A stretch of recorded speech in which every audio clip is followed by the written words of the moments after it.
माजी गृहमंत्री अनिल देशमुख यांनी घेतलेल्या पत्रकार परिषदेत त्यांनी सरकार आणि निवडणूक आयोगावर गंभीर आरोप केलेत। मतदार याद्यांतील बोगस मतदार, शासकीय अधिकाऱ्यांच्या बंगल्यातून चालणारे मतदान आणि शेतकऱ्यांच्या प्रश्नांवर त्यांनी सरकारला धारेवर धरलाय। नगरपालिकेचा अध्यक्ष होऊ शकेल किंवा नगरपंचायतचा अध्यक्ष होऊ शकेल अशा लोकांचे नाव आता समजा अनिल ठाकरे समजा एखाद्या नगरपालिकेचा अध्यक्ष होऊ शकतो, हे रिझर्वेशन आलं तर अंदाज करून त्यांनी अनिल ठाकरेचं नाव कसं कापायचं, तर त्यांनी अनिल ठाकरेचं नाव पहिलेच कापून टाकलं 6 महिन्यापूर्वी।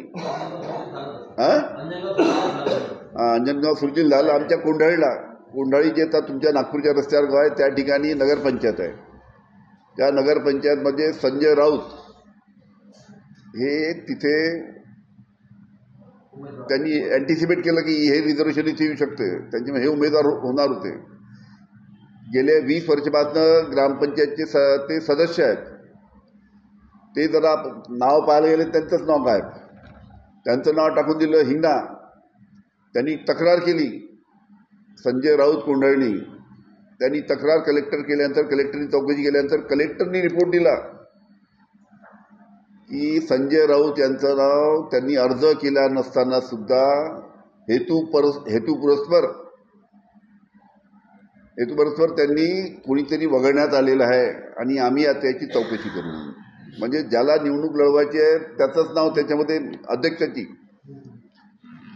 त्याचंच नाव त्याच्यामध्ये गायब आहे। अशा पद्धतीचे अनेक घोळ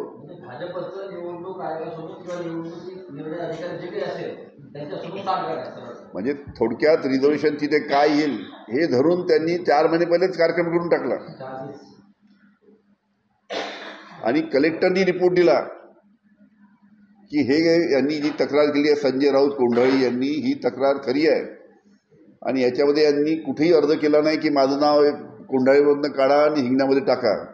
परस्पर ज्यांनी काहीतरी याला नाव काढायचं त्यांनी अर्ज केला की संजय राऊतचं नाव कोंढाळून काढा आणि हिंगण्यामध्ये टाका आणि ते नाव गेले त्याचं, आणि आज ते बिचारे कलेक्टर कोर्ट कचेरी करून झाले।